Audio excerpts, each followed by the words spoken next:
Civilización y barbarie es el título con cual Domingo Faustino Sarmiento, político, académico e intelectual argentino, define las diversas concepciones en Latinoamérica desde la llegada de los españoles a América hasta la actualidad del siglo XIX.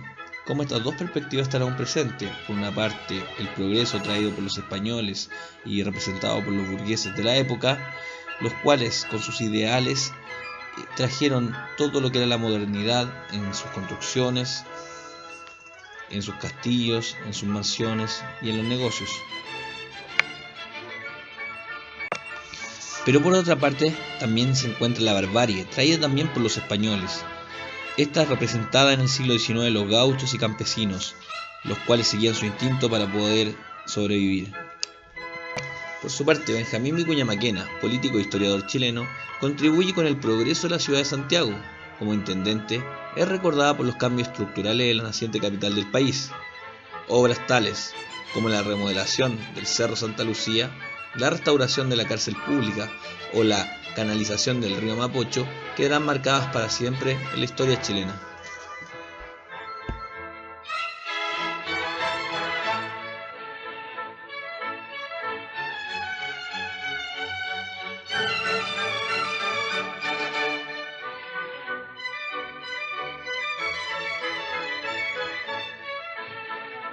El proteccionismo económico. Proteccionismo se entiende como una política económica que consiste en proteger la industria nacional frente a la competencia extranjera. Para ello, se imponen impuestos y aranceles altos a la competencia y mantiene en precios más accesibles la producción propia. Es usada en situaciones de crisis económica.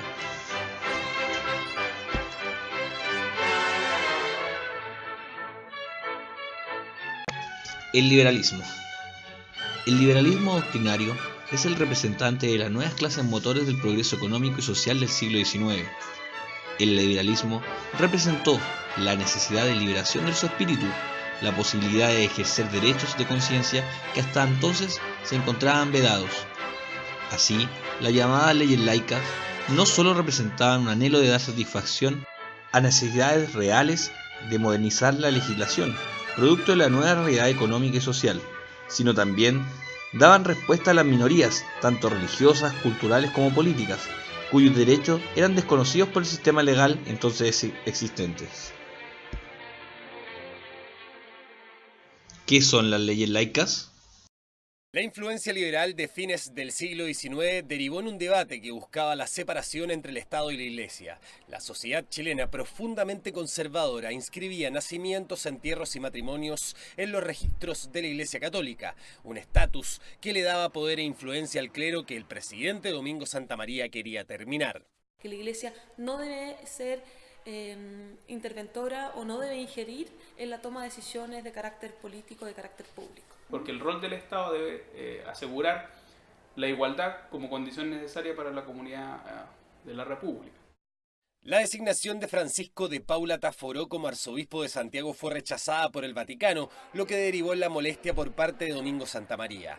Este, en represalia, intervino en las elecciones de 1882 y obtuvo un parlamento de liberales y conservadores cercanos a ideas de separación entre Estado e Iglesia, una jugada con la que pudo aprobar las leyes laicas que se promulgaron en 1883. Que va a establecer que tanto los momentos de la vida que antiguamente llevaba la Iglesia, como el nacimiento, el matrimonio y la muerte, ya no van a ser registrados oficialmente por la Iglesia, sino que van a ser registrados por el Estado. El principal problema judicial era la insalubridad que significaba enterrar a los muertos en las iglesias de Santiago. Hubo quejas en los tribunales, pero los reclamos no tenían eco en una sociedad mayoritariamente católica, al punto que ni el cierre de los cementerios católicos evitó la influencia del clero en Chile. Pese a estar promulgadas, las leyes laicas no entraron en vigencia. La gente desentierra algunos cadáveres, se los quiere llevar, pero al poco tiempo el Estado se da cuenta de que es necesario que vuelvan a existir los cementerios católicos y lo permite. En esos días casi muy pintoresco esa cosa de andar enterrando ataúdes llenos de piedra y sacando a las personas para enterrarlos en la iglesia, un escenario un poco macabro, casi grotesco, pero que pone en evidencia la influencia social de la iglesia. Las leyes promulgadas por Santa María son 3. Una creó los cementerios laicos, que garantiza el entierro de personas en lugares construidos con fondos fiscales. Otra es la ley de matrimonio civil, que permite consagrar esta unión como la única válida para el Estado. Y por último, la ley de registro civil. En función de esa pluralidad, debe establecer ciertos pisos mínimos de igualdad ante la ley. Y eso es lo relevante, es una suerte de piso normativo básico para hablar de una república en el sentido moderno del término. La separación del Estado e Iglesia que producen las leyes laicas repercutió directamente en la labor del Poder Judicial. Los tribunales pasaron a revisar materias del ámbito civil con datos entregados por el Estado y ya no de la Iglesia, lo que vino a consolidar el carácter republicano de Chile. La vida en el campo. Desde mediados del siglo XVII, el mundo rural se estructuró a partir de grandes haciendas que controlaban la mayor parte de la tierra y los recursos, sistema que adquirió su madurez a partir de la segunda mitad del siglo XIX.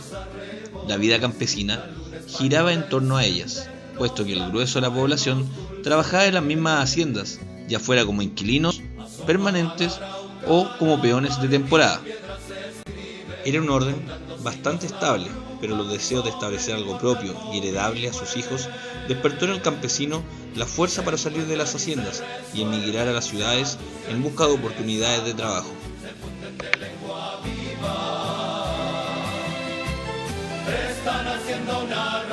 Migraciones campesinas y marginalidad. El explosivo aumento demográfico en Santiago durante las últimas décadas del siglo XIX se debe principalmente a que Chile cambió su enfoque económico, de una economía basada en las exportaciones de trigo a la venta de minerales.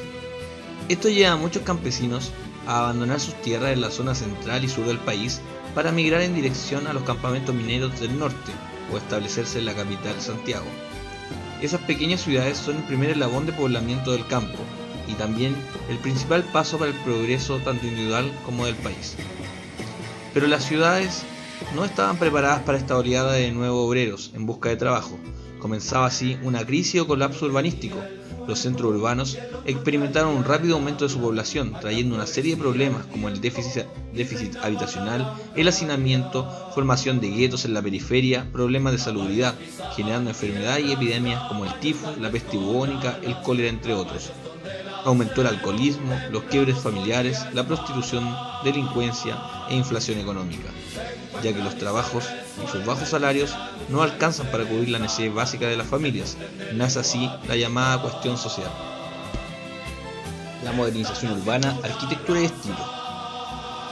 Desde mediados del siglo XIX, el auge económico que alentó la producción minera también se tradujo en una transformación arquitectónica, en especial de las viviendas urbanas, que decidieron adoptar o copiar los modelos de vivienda y edificios europeos. Se reemplazó la austera casa colonial, de estrados y muebles, por mansiones decoradas con muebles importados, muy refinados y elegantes. Se encuentran y se resuelven, se anuncian y se desatan, se funden de lengua viva.